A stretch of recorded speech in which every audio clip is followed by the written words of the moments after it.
ओम शांति। आज 17 अगस्त 2024 के साकार बाप दादा के मधुर महावाक्य है।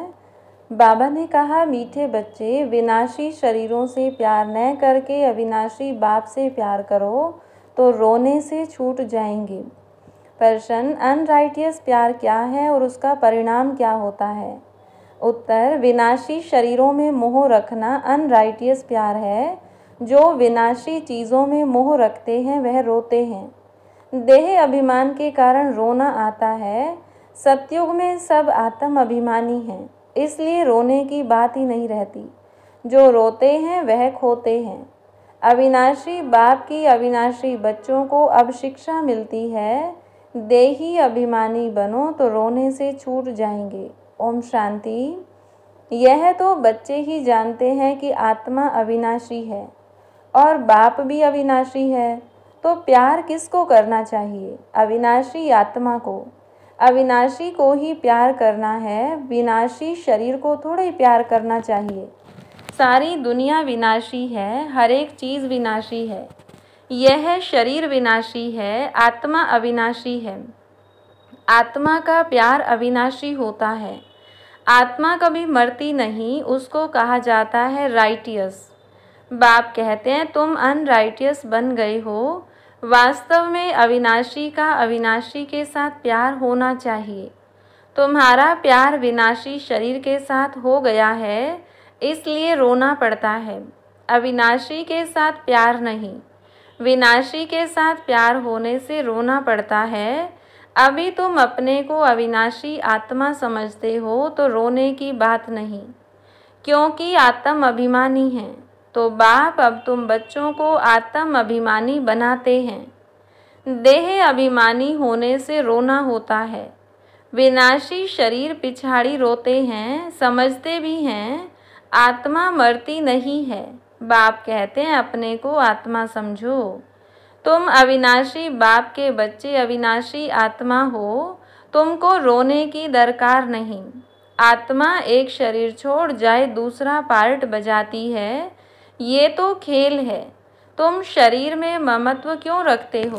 देह सहित देह के सब संबंधों से बुद्धि योग तोड़ो। अपने को अविनाशी आत्मा समझो।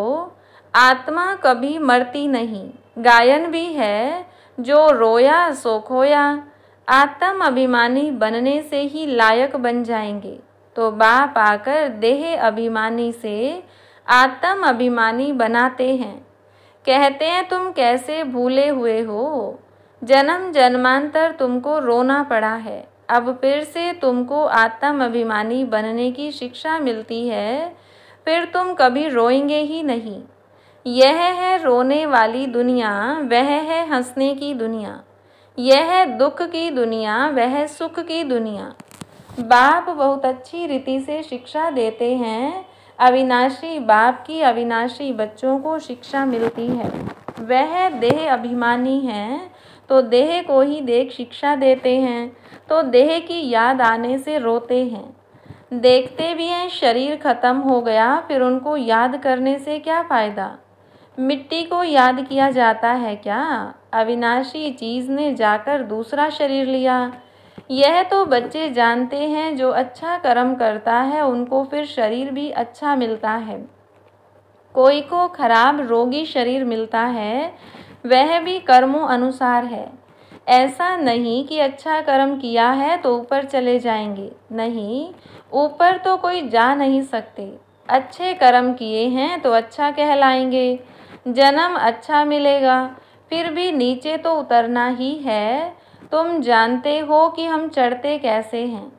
भल अच्छे कर्मों से कोई महात्मा बनेगा, फिर भी कला तो कम होती ही जाएगी। बाप कहते हैं, फिर भी ईश्वर को याद कर अच्छा कर्म करते हैं तो उनको अल्पकाल क्षण भंगुर सुख देता हूँ। फिर भी सीढ़ी नीचे तो उतरना ही है, नाम करके अच्छा हो। यहाँ तो मनुष्य अच्छे बुरे कर्मों को भी नहीं जानते हैं। रिद्धि सिद्धि वालों को कितना मान देते हैं। उन्हों के पिछाड़ी मनुष्य जैसे हैरान होते हैं। है तो सारा अज्ञान। समझो कोई इनडायरेक्ट दान पुण्य करते हैं, धर्मशाला हॉस्पिटल बनाते हैं तो दूसरे जन्म में उसका एवजा जरूर मिलता है। बाप को याद करते हैं, भल गालियाँ भी देते हैं तो भी मुख से भगवान का नाम कहते हैं। बाकी अनजान होने कारण जानते कुछ नहीं। भगवान को याद कर रुद्र पूजा करते हैं, रुद्र को भगवान समझते हैं, रुद्र यज्ञ रचते हैं। शिव व रुद्र की पूजा करते हैं। बाप कहते हैं मेरी पूजा करते हैं परंतु बेसमझी से। क्या क्या बनाते हैं, क्या क्या करते हैं। जितने मनुष्य हैं उतने उन्हों के गुरु हैं। झाड़ में नए नए पत्ते, टाल टालियाँ आदि निकलते हैं तो वह कितना शोभते हैं। सतोगुणी होने के कारण उनकी महिमा होती है। बाप कहते हैं कि यह दुनिया है ही विनाशी चीज़ों को प्यार करने वाली। कोई कोई का बहुत प्यार होता है तो मोह में जैसे पागल बन जाते हैं। बड़े बड़े सेठ लोग मोहवश पागल हो जाते हैं। माताओं को ज्ञान न होने कारण विनाशी शरीर पिछाड़ी विधवा बन कितना रोती, याद करती रहती हैं। अभी तुम अपने को आत्मा समझ दूसरे को भी आत्मा देखते हो तो जरा भी दुख नहीं होता। पढ़ाई को सोर्स ऑफ इनकम कहा जाता है। पढ़ाई में एम ऑब्जेक्ट भी होती है परंतु वह है एक जन्म के लिए। गवर्नमेंट से पगार मिलता है, पढ़कर धंधा धोरी करते हैं तब पैसे आदि मिलते हैं। यहाँ तो फिर बात ही नहीं है। तुम अविनाशी ज्ञान रत्नों से झोली कैसे भरते हो। आत्मा समझती है कि बाबा हमको अविनाशी ज्ञान खजाना देते हैं। भगवान पढ़ाते हैं तो जरूर भगवान भगवती ही बनाएंगे परंतु वास्तव में लक्ष्मी नारायण को भगवान भगवती समझना रोंग है। अभी तुम बच्चे जानते हो, ओहो जब हम देह अभिमानी हो जाते हैं तो हमारी बुद्धि कितनी डिग्रेड हो जाती है। जैसे जानवर बुद्धि बन जाते हैं। जानवरों की सेवा भी बहुत अच्छी होती है, मनुष्यों की तो कुछ भी नहीं। रेस के घोड़ों आदि की कितनी संभाल होती है। यहाँ के मनुष्यों की देखो क्या हालत है। कुत्ते को कितना प्यार से संभालते हैं, चाटते रहते हैं, साथ में सुलाते भी हैं। देखो दुनिया का क्या हाल हो गया है। वहाँ सतयुग में यह धंधा होता नहीं। तो बाप कहते हैं बच्चों तुमको माया रावण ने अनराइटियस बना दिया है। अनराइटियस राज्य है ना। मनुष्य अनराइटियस तो सारी दुनिया भी अनराइटियस हो जाती है। राइटियस और अनराइटियस दुनिया में देखो फर्क कितना है। कलयुग की हालत देखो क्या है। मैं स्वर्ग स्थापन कर रहा हूँ तो माया भी अपना स्वर्ग दिखाती है, टेम्पटेशन देती है। आर्टिफिशियल धन कितना है, समझते हैं हम यहाँ ही स्वर्ग में बैठे हैं। स्वर्ग में थोड़े ही इतने ऊंचे 100 मंजिल के मकान आदि होते हैं। कैसे कैसे मकान सजाते हैं। वहाँ तो डबल स्टोरी के भी मकान नहीं होते। मनुष्य ही बहुत थोड़े होते हैं। इतनी ज़मीन तुम क्या करेंगे। यहाँ ज़मीन के पिछाड़ी कितना लड़ते झगड़ते हैं। वहाँ सारी ज़मीन तुम्हारी रहती है। कितना रात दिन का फर्क है। वह लौकिक बाप, यह पारलौकिक बाप है। पारलौकिक बाप बच्चों को क्या नहीं देते हैं। आधा कल्प तुम भक्ति करते हो, बाप साफ कहते हैं इनसे मुक्ति नहीं मिलती है, अर्थात मेरे से नहीं मिलते। तुम मुक्ति धाम में मेरे से मिलते हो। मैं भी मुक्ति धाम में रहता हूँ, तुम भी मुक्ति धाम में रहते हो। फिर वहाँ से तुम स्वर्ग में जाते हो। वहाँ स्वर्ग में मैं नहीं होता। यह भी ड्रामा है। फिर हूबहू ऐसे रिपीट होगा। फिर यह ज्ञान भूल जाएगा, प्राय लोप हो जाएगा। जब तक संगम युग नहीं आया है तब तक गीता का ज्ञान हो कैसे सकता। बाकी जो भी शास्त्र आदि हैं वह हैं भक्ति मार्ग के शास्त्र। अब तुम नॉलेज सुन रहे हो। मैं बीज रूप ज्ञान का सागर हूँ। तुमको कुछ भी करने नहीं देता, पाँव भी पड़ने नहीं देता। पाँव किसका पड़ेंगे। शिव बाबा के तो पाँव हैं नहीं, यह तो ब्रह्मा के पाँव पड़ना हो जाएगा। मैं तो तुम्हारा गुलाम हूँ। उनको कहते हैं निराकारी, निरहंकारी। सो भी जब वह एक्ट में आए तब तो निरहंकारी कहा जाए। बाप तुमको अथाह ज्ञान देते हैं, यह है अविनाशी ज्ञान रत्नों का दान, फिर जो जितना लेवे। अविनाशी ज्ञान रत्न लेकर फिर औरों को दान करते जाओ। इन रत्नों के लिए ही कहा जाता है एक एक रत्न लाखों का है। कदम कदम पर पदम देने वाला तो एक ही बाप है। सर्विस पर बड़ा अटेंशन चाहिए। तुम्हारा कदम है याद की यात्रा का, उनसे तुम अमर बन जाते हो। वहाँ मरने आदि का फिक्र होता नहीं। एक शरीर छोड़ दूसरा लिया। मोहजीत राजा की कथा भी सुनी होगी। यह तो बाप बैठ समझाते हैं। अब बाप तुमको ऐसा बनाते हैं, अभी की ही बातें हैं। रक्षाबंधन का पर्व भी मनाते हैं। यह कब की निशानी है, कब भगवान ने कहा कि पवित्र बनो। यह मनुष्यों को क्या पता कि नई दुनिया कब, पुरानी दुनिया कब होती है, यह भी किसको पता नहीं। इतना कहते हैं कि अभी कलयुग है, सतयुग था अभी नहीं है। पुनर्जन्म को भी मानते हैं। 84 लाख कह देते हैं तो जरूर पुनर्जन्म हुआ ना। निराकार बाप को सब याद करते हैं। वह है सब आत्माओं का बाप, वही आकर समझाते हैं। देहधारी बापू तो बहुत हैं, जानवर भी अपने बच्चों के बापू हैं। उनके लिए तो ऐसा नहीं कहेंगे कि जानवरों का बाप। सतयुग में कोई कुछ किच्चड़ पट्टी होती नहीं। जैसा मनुष्य वैसा फर्नीचर होता है। वहाँ पंछी आदि भी फर्स्ट क्लास खूबसूरत होते हैं। सब अच्छी अच्छी चीज़ें होंगी। वहाँ फल कितना स्वीट बड़े होते हैं। फिर वह सब कहाँ चला जाता है। स्वीट से निकल कर कड़वाहट आ जाती है। थर्ड क्लास बनते हैं तो चीज़ें भी थर्ड क्लास बन जाती हैं।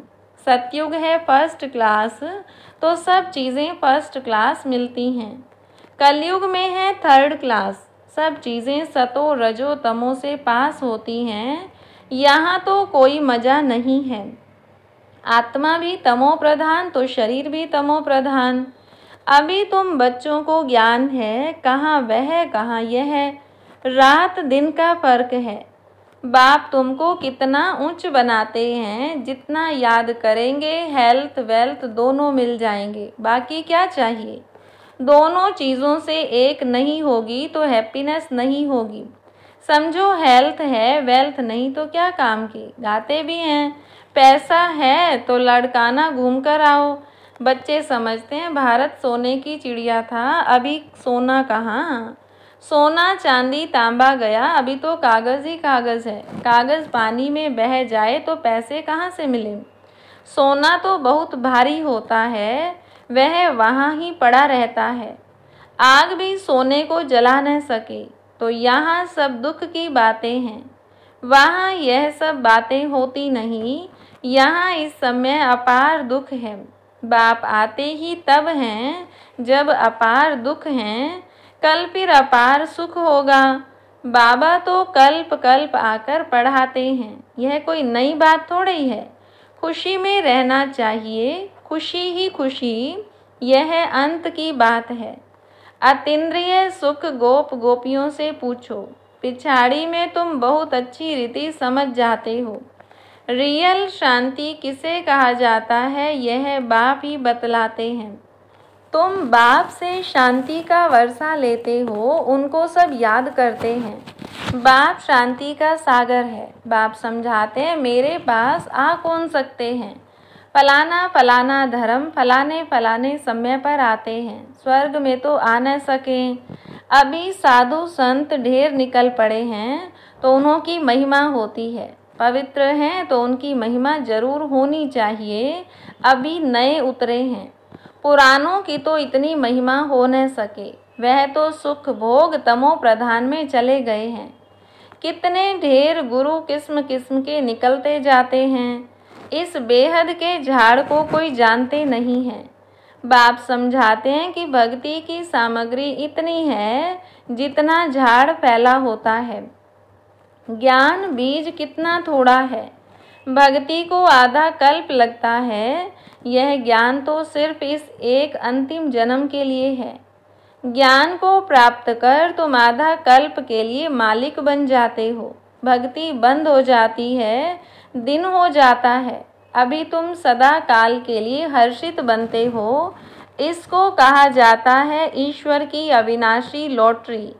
उसके लिए पुरुषार्थ करना पड़ता है। ईश्वरीय लॉटरी और आसुरी लॉटरी में कितना फर्क है। अच्छा, मीठे मीठे सिकिलधे बच्चों प्रति माता पिता बाप दादा का याद प्यार और गुड मॉर्निंग। रूहानी बाप की रूहानी बच्चों को नमस्ते। रूहानी बच्चों की रूहानी बाप दादा को नमस्ते। धारणा के लिए मुख्य सार। पहली पॉइंट, तुम्हारे याद के हर कदमों में पदम है, इससे ही अमर पद प्राप्त करना है। अविनाशी ज्ञान रतन जो बाप से मिलते हैं उनका दान करना है। दूसरी पॉइंट, आत्म अभिमानी बन अपार खुशी का अनुभव करना है। शरीरों से मोह निकाल सदा हर्षित रहना है, मोह जीत बनना है। वरदान दिया बाबा ने, हर घड़ी को अंतिम घड़ी समझ सदा रूहानी मौज में रहने वाली विशेष आत्मा भव। संगम युग रूहानी मौजों में रहने का युग है, इसलिए हर घड़ी रूहानी मौज का अनुभव करते रहो। कभी किसी भी परिस्थिति या परीक्षा में मूंझना नहीं, क्योंकि यह समय अकाले मृत्यु का है। थोड़ा समय भी अगर मौज के बजाय मूंझ गए और उसी समय अंतिम घड़ी आ जाए तो अंत मति सो गति क्या होगी। इसलिए एवर रेडी का पाठ पढ़ाया जाता है। एक सेकंड भी धोखा देने वाला हो सकता है, इसलिए स्वयं को विशेष आत्मा समझकर हर संकल्प बोल और कर्म करो और सदा रूहानी मौज में रहो। स्लोगन, अचल बनना है तो व्यर्थ और अशुभ को समाप्त करो। अच्छा, ओम शांति।